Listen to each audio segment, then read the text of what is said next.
Fortalecimento do vencimento. Estratégia histórica acertada. A incorporação de gratificações e auxílios tem sido historicamente uma estratégia importante do movimento sindical para fortalecer os vencimentos da categoria. E qual a importância de fortalecer os vencimentos em detrimento da manutenção do pagamento das gratificações e auxílios? As gratificações foram criadas em momentos de arroxo salarial, retirada de direitos e de investimentos nas carreiras públicas e nas áreas ditas sociais, como saúde e educação. Foram períodos nos quais alcançar qualquer avanço era muito difícil. Portanto, a criação de gratificações foi uma resposta de curto prazo e paliativa para reduzir os prejuízos da classe trabalhadora, em particular da nossa categoria. Com o tempo e com o avanço da luta, o movimento evoluiu para a incorporação dessas gratificações. O fortalecimento do vencimento beneficia toda a categoria, profissionais da ativa e aposentados, temporários e efetivos, regentes e readaptados. As gratificações e auxílios são mecanismos de complementação salarial, mas são frágeis porque podem ser retirados a qualquer momento. Esse risco não se aplica aos vencimentos. Qual governo proporia ou conseguiria aprovar a redução de salários?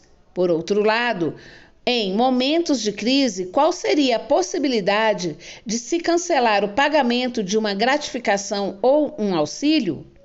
A valorização da carreira magistério, que sempre foi uma pauta fundamental do Simpro, passa pela valorização dos vencimentos do salário base. Luta histórica. O debate acerca das gratificações tem tudo a ver com uma concepção de carreira. Para o Simpro, através de suas resoluções congressuais e assembleias ao longo da história, uma luta fundamental da defesa da educação pública é a valorização da carreira magistério. E para isso é necessário um plano de carreira sólido e uma política salarial coerente com ele. Foi a Constituição Federal de 1988, a Constituição Cidadã, que estabeleceu que estados e municípios deveriam criar planos de carreira para servidores, produto de uma Assembleia Constituinte eleita com a queda da ditadura militar.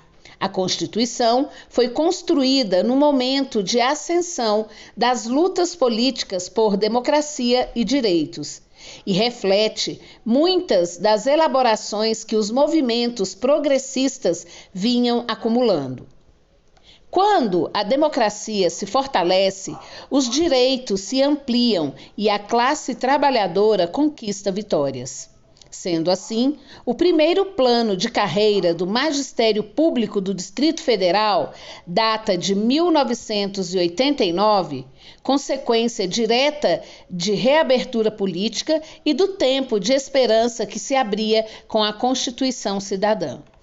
Acontece que, em seguida, vieram os anos 90, trazendo crise econômica, ataque a direitos recém-conquistados, congelamento de salários e desemprego, resultado da adoção de políticas neoliberais e de um posicionamento internacional de submissão a interesses dos grandes detentores do capital mundial.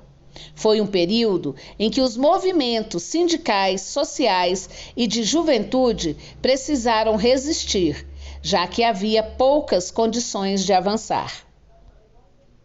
Foi nesse contexto que se criaram as gratificações.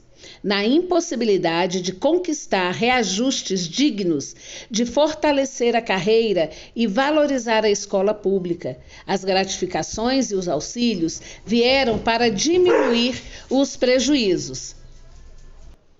na impossibilidade de conquistar reajustes dignos, de fortalecer a carreira e valorizar a escola pública, as gratificações e os auxílios vieram para diminuir e muito os prejuízos.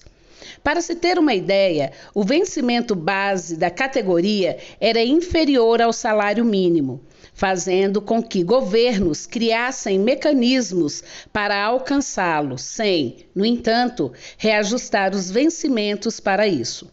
O Vale Transporte, por exemplo, fazia uma diferença grande porque os salários eram muito baixos. Nesse contexto, houve um momento em que ponderou a proposta de vencimento único, ou seja, o salário base era o mesmo do início ao fim da carreira. Com muita luta, essa concepção foi superada pela ideia da progressão, coadunando com os princípios de valorização da carreira e incentivando educadores a permanecerem e a investirem nela. Desde o início, gratificações e auxílios eram concebidos pelo movimento sindical como políticas de curto prazo, porque, caso contrário, serviriam como armadilhas para não ampliar os direitos, não reajustar salários, não fortalecer a carreira e achatar a aposentadoria dos trabalhadores e trabalhadoras da educação.